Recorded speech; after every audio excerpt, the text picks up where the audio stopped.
Question 1. What is imperialism to you, and do you agree with it?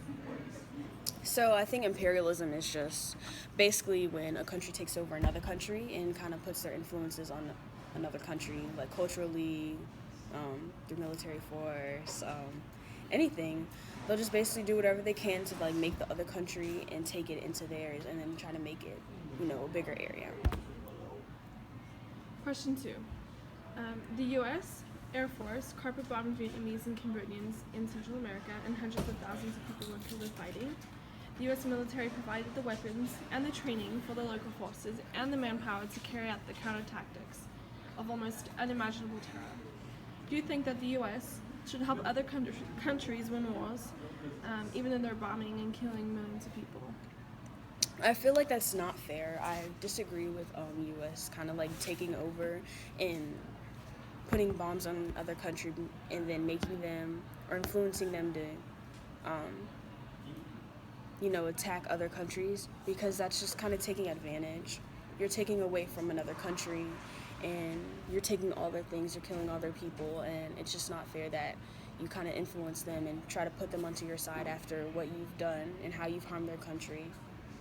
So basically what I'm just saying is it's not fair to harm their country and then influence them and force them to harm other people.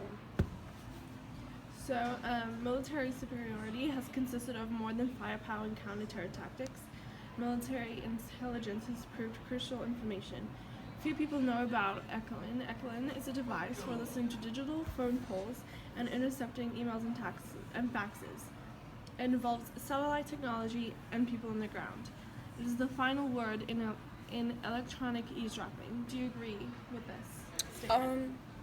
So the device, I believe, is actually a really smart device, but I do believe that you can't use it for any purpose. I just feel like it just depends on what you're using it for. Let's say if you were like in war with someone, you kind of want to or with a country, you can use the device, the Echelon device, just to kind of figure out what the other country is doing, what your opposing country is doing, figure out if they're doing any unexpected attacks.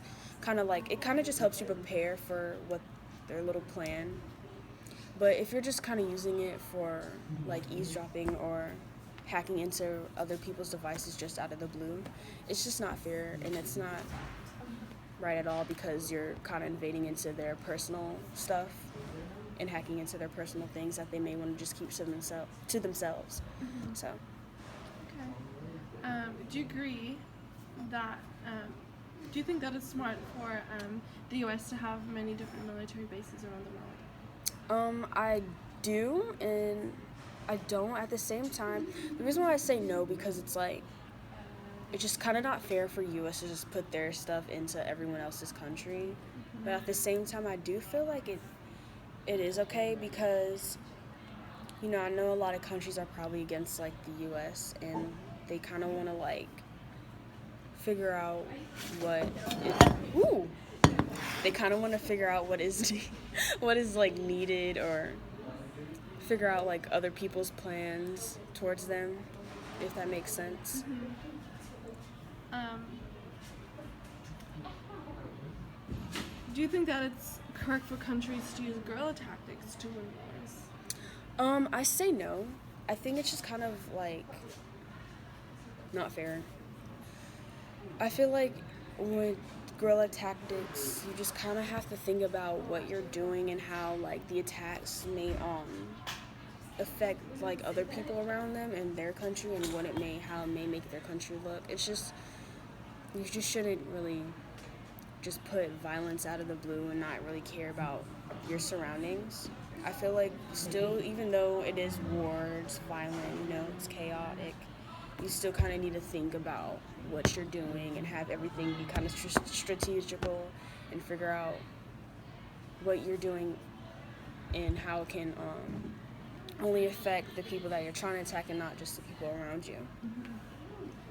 Mm-hmm. Last question. How does imperialism maintain the balance of power? I feel like it just kind of, I feel like imperialism maintains the balance of power because, basically a country, when it's taking over another country, it just kind of puts, it just kind of, I guess it just kind of like takes over the country and like it enhances their power. So like kind of like because it's in putting their influences onto one other's country, you're just kind of it's expanding their power and making them even more powerful than they should be. Okay. It